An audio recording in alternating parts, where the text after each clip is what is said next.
rahmetullahi aleyh. Hep atam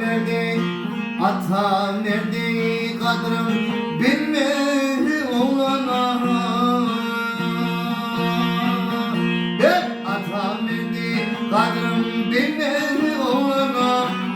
Ben varım sorun armağanı.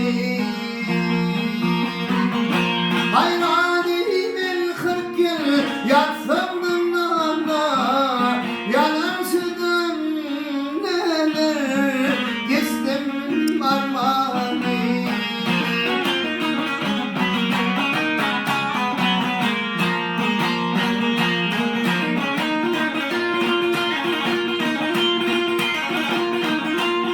Elif atam gönlüsüne sapanlar var.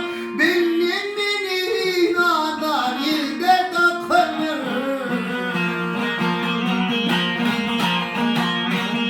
Hayalımdan memecekler vay vay. Memecekler öpenler. Ben varım sonum armağanı.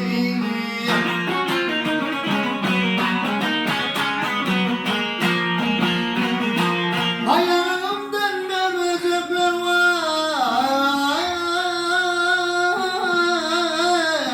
vay.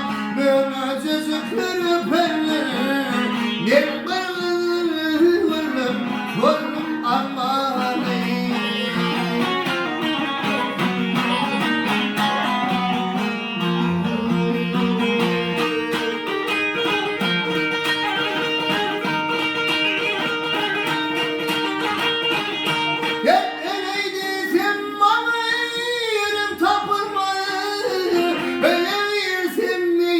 Yedip kopurmalı.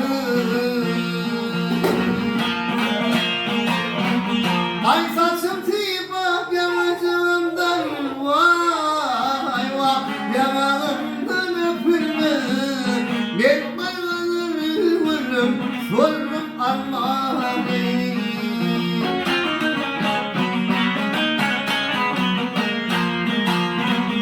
Ay saçım